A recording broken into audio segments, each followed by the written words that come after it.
Hello ladies and gentlemen, my name is Decryption and I hope you are well.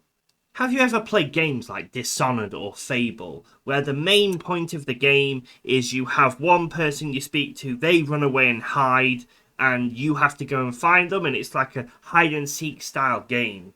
Well, it's not really the main point of the games, but you know what I mean. It's a little mini game, it's fun, it adds something different to those games. And in today's tutorial, we're going to go and explore this avenue, but we're going to take it one step further. We're not just going to use basic objects you run to, we're going to use a full EQS system, so no matter where you are, they will try to find a good hiding spot away from you. So let's get started.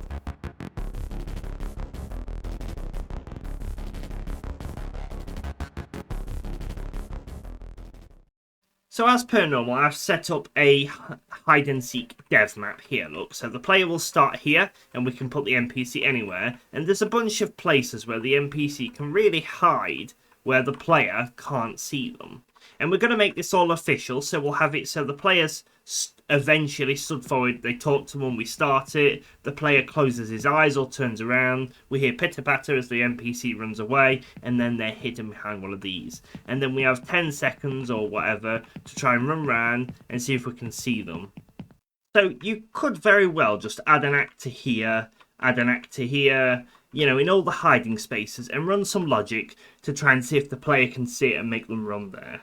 So it doesn't matter if we start here, here, or wherever, it will find a good hiding spot away from the player. Now this is good and it will work, but it's not very dynamic if the world can change, without you also having to move the actors. So for example, if I was to come and put a bomb on this wall and destroy it, that actor would need to also update itself. But there's a better way, and it's something that I think that once you learn it, can be used in a lot more areas too. And that is the environmental query system. You've seen it all over the place, EQS systems. You might not have used it, but it's really cool and very easy to use. So let's go and set up a new environment query. So I'm going to come into my blueprints folder. I'm going to come into my AI folder, and I'm just going to create a new folder called EQS for environmental query systems. I'll right click artificial intelligence and choose environment query. I'll just call this EQ for environment query, and I'll call it hide from player. And I'll open it up. So it looks just like a behavior tree if you've ever used those before. But all you do is you drag down and you build up how you want your query to run. So in this case, we want this area here to be queried, and it's a cube shape in my case. So all I'm going to do is simply use the points grid, but you've got a bunch of different ones you can use. Now that I've put the points grid on, if I just save it and go back into it, I can now drag this into my map as a demo. This isn't how you use it in the game, and you can see it's created a bunch of grids. Now this is okay, but if I drag this down here, you'll see it's also removed itself from the wall. So we're already looking very nice, and it's got detection on it. So we're going to come and add some tests to this, which is basically how it generates the cluster of grids. So for example, if I right click on this and choose add test, we've got a bunch of different things we can add to it to change how this query's results would appear. Because at the moment, everything is just a circle. They're all blue because it doesn't know which one to pick. They're all valid. So we need to tell it that to give each of these nodes a score to what we want our query to do. So in our case, we want these scores to be higher when they're further away from the player and the player can't see them. On here, firstly, let's just add a basic one, and we'll say add a path test of pathfinding. And all this is going to do is say the NPC must be able to reach it. And if we save it, you can see now these have all got a 1 because the NPC can indeed reach it, because we've got a nav mesh here. But if I was to grab my nav mesh and move it down so it no longer applies, if I select my EQS again, you can see if I wiggle it, everything disappears because the NPC can't reach it anymore. If I set this back up to the sky and then simply move it halfway across from the NPC, so we're cutting off the grid, like so. If I click my EQS and just give it a wiggle again, You can see it's only generated on one side, and as I move it, it will generate more or less because it can no longer reach it. It may take some time sometimes, so just give it a little wiggle and it will eventually update. So firstly, we're saying the NPC must be able to reach it, which is great. And you can see they've now got the full grid, which is perfect. And you'll see they've all now got a score of 1, meaning each one is accessible at the moment. So if we're thinking of hide and seek, what other things do we need? Well, we really should say wherever the player is, make sure the NPC can't see them, because that's how you're going to be hiding. So we'll come back to our simple grid, right click, test, and we'll add a trace, just like a line trace. And at the moment, you can see it's tracing from the querier, so whoever's running this EQS, and then they're just tracing on the visibility channel, which is perfect. But we need to make some modifications, because we don't want to trace from this query to the querier. Each individual of these nodes are roughly going to fire a trace. We don't want that to all fire to the person who's running it. That's not going to work. We need to fire it from the person who's running it, who's the NPC, to the player. So what I'm going to do is come back to this trace. So these details down here all choose how the test is going to run. And each one have them, and they'll vary on what they do. I'm not going to go over and cover all of them, because you can see there is quite a lot of them. So for example, test purpose lets you choose whether it's just filtering it out or assigning a score against it. And equally, you could do both. There's comments you can add to it to make it a bit easier to read, and specific test data where you can choose what type of shapes it used for, in this case, the line trace, and what channels it fires on. But in our case, we're looking at the context. So this is who is it firing the line trace from per node. So if you imagine all these nodes here have to score themselves, it will imagine if the NPC is here and fire a trace to, at the moment, whoever's querying it. But we need it to fire to the player, because then these traces around here won't be able to hit the player and will return a different score to all the ones that can reach the player. We actually need to assign the player here, but we can't just go in and assign it. We need to create a new context. It's really easy. So I'm just going to come into my EQS, right click, blueprint class, and I'll just search for context. And you'll see we have the env query context blueprint base. I'll select that and call it env context for environment context player. And then you can come in and you've got some functions you can override depending on what you're going to use the context for. In our case, we just need a simple actor. So I'm going to select single actor, and then we can just simply return the player. If you're using multiplayer, make sure you get the correct player or whatever you need to do. However, in my case, just to make this a little bit easier for us to test, what I'm going to do is actually right-click and do get player pawn. For my single-player game, this works okay. And then I'm actually just going to check if it's valid, because this is also going to run in the editor here, as you see. But the player hasn't been spawned in. There isn't a pawn. So that'll be invalid. So if it's valid, I'll just say get the player. That means it's during gameplay. However, if it's not valid, what I'm going to do instead is do get all actors of class. And the class I'm going to search for is the player star. And I'm going to get the first one of those and then just return that instead. Because we're not using it for anything. We're literally just tracing against it. And now this means in the editor here, this can work successfully against the player start here, where we click between them, but it also means in the game it should work perfectly fine too. And now back on our trace here, we can change the context from the querier to the player. And you'll see it's going to trace from the node to the player. If we hit save now, and you can see all of these nodes have now hit blue because they're all tracing the player, except these nodes back here are not tracing the player can't see them, so these are perfect, good hiding zones. Equally, we could move it over to this one over here, and you can see we can move it over here, and equally all of these ones have been blocked by the wall, so they're all not tracing the player, which is perfect. One thing I think we'll also do is make sure that these final ones, that even though they're all valid, we score them a little better, because at the moment they could be hiding here. And that's a bit of a weird place to hide. So we might also do the distance, I think. So we've got, it must be traceable, so they can't hide in the void. It must be able to not trace the player, as you can see right here. And finally, it must be a good distance away from where they currently are. It's not going to be in the middle of nowhere. So the final test we're going to come and add is the distance. And we're going to change this to score only.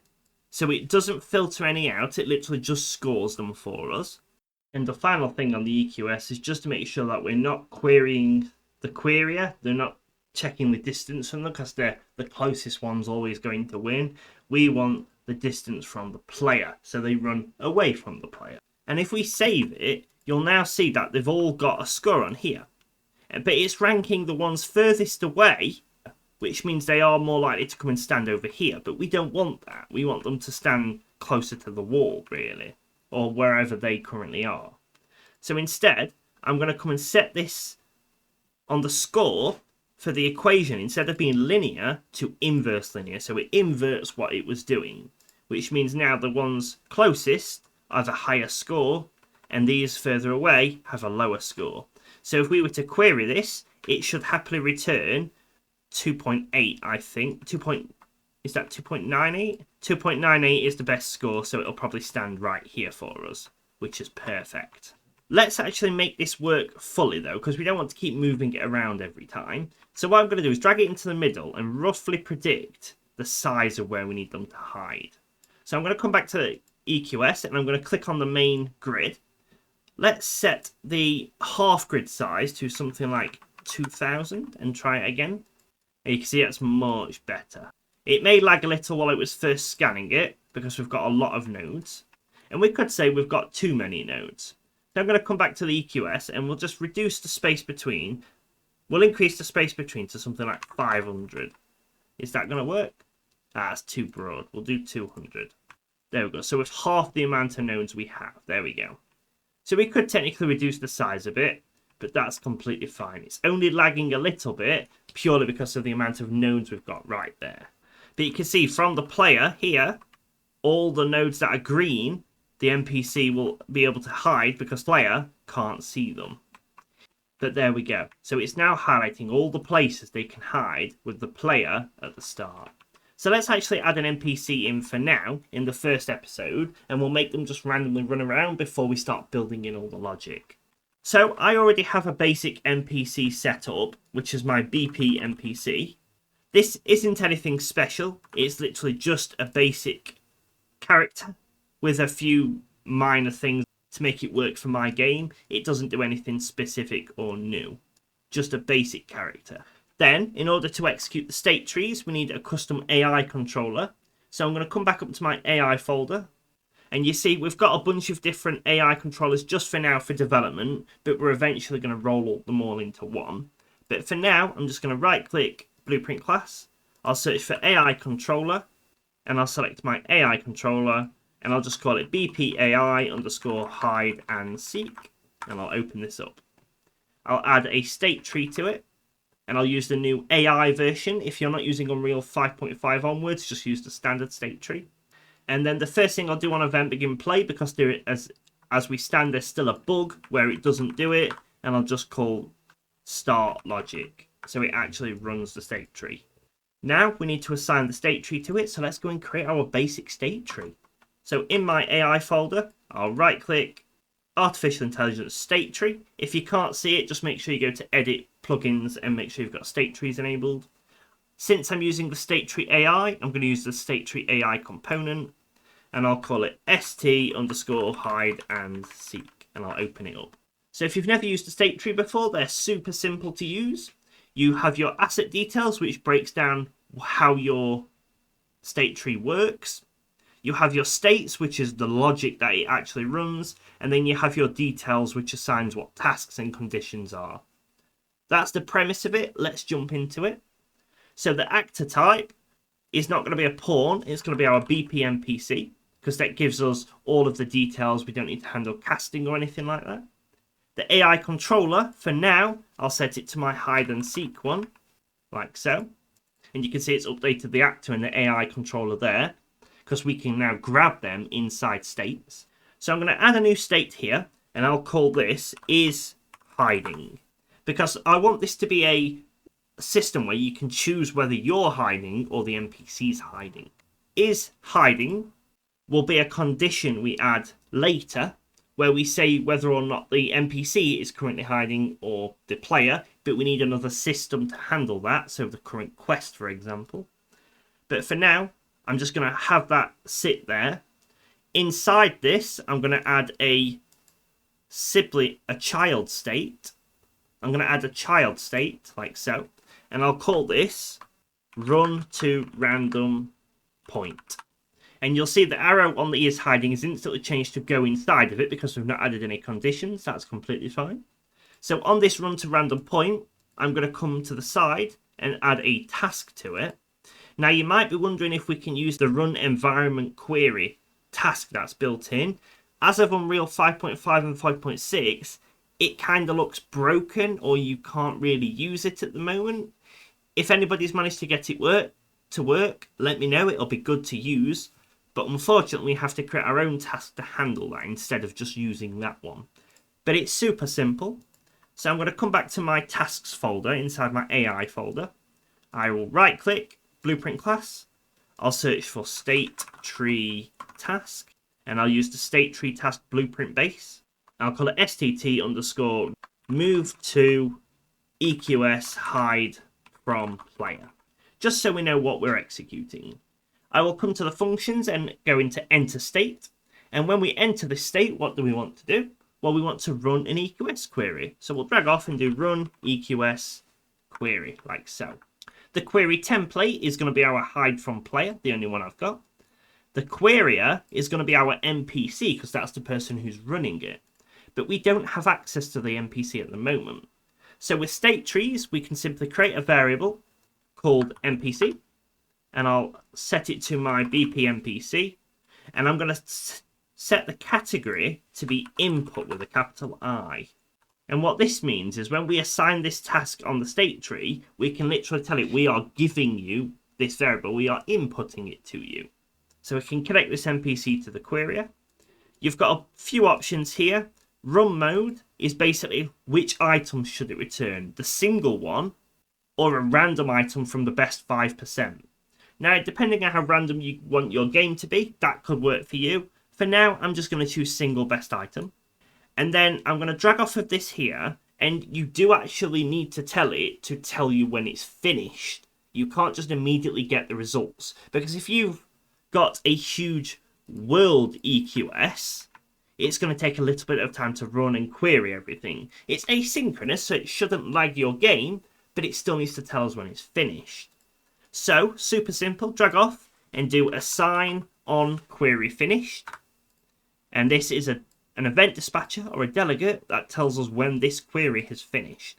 And when it has, we can now drag off the query instance and do get results as actors or locations. So depending on what you're doing this for, the actors could be if you're querying who's my next enemy to attack. Equally, we're just looking for a location to run to, so I'm going to pick locations. It's good practice just to check if it has actually found somewhere to run to, because if it hasn't, it could be the NPCs got themselves into a bind or you've missed something in the code.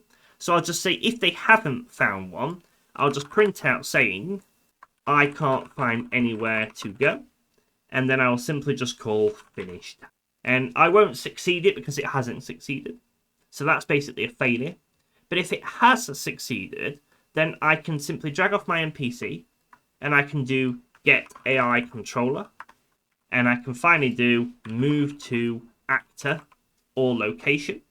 And we want the move to actor or location because it gives us whether it's finished or not. Connect that to the true. For the goal location, we'll just drag off the results and do get. And we'll just do ref, so we're just referencing the one it's found. Connect it to the goal location. We don't really need anything else, but I'll set the acceptance radius to be something like 50, so it's a bit generous. And I'll make sure it uses continuous goal tracking, just in case something blocks the path that you can run around it, or if we somehow change it for some reason. And then again, if its request failed, because for some reason they're blocked, I'll just paste the print string for the failure in, and the succeed.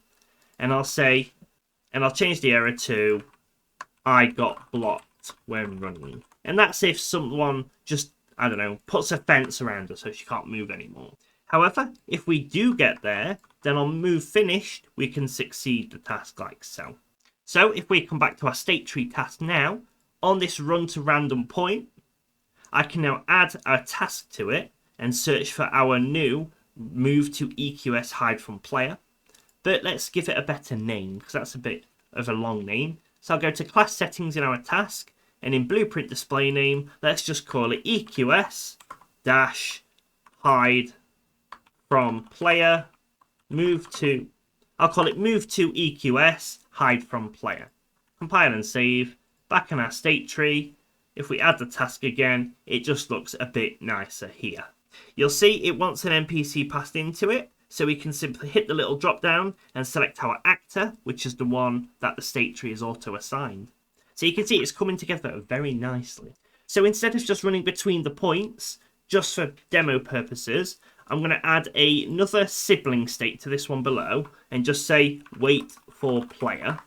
And I'm just going to add a task of a delay for now. I'll set it to 5 seconds. So they're basically going to run to a random point and then wait for the player for 5 seconds, then run to another one. What we'll actually do when we continue this in the next episode is we will make that a new state where they literally wait, they may giggle for a little bit, we can start the timer and do everything else we need. The only other thing for the keen-eyed of you is you'll see that this is saying it's going back to root. And what this means is as this finishes, it's going to go back up to root here. But we don't need that one to go back up to root, we want it to run this. So instead, I'm going to click that and add a transition to say once you've finished it, transition to, and I'm going to say next state. So it goes down to the next one. And then after they've rated, it goes back up to root and runs it again. That's perfectly fine. I'll hit compile and save. Back on our BPAI, I'll just make sure we've assigned the state tree here for hide and seek. And then finally, the last thing on our NPC, let's just make sure we assign the correct AI controller, which is the hide and seek.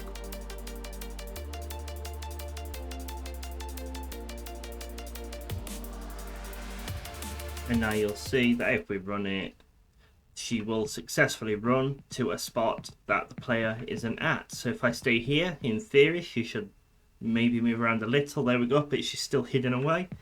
If I come and watch her, you will see she runs away from me because I can see it. Hide and seek. So if I come and look at her and press the apostrophe key and the 3 key on the numpad, you can see the nodes, it will highlight where she's going, and you can see the EQS query update as we stare at her, as you can see.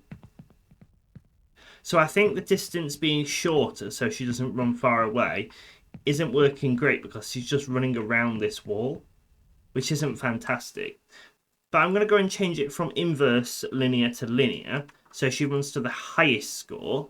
So you can see with the test pawn being 2000, it pretty much covers this entire area.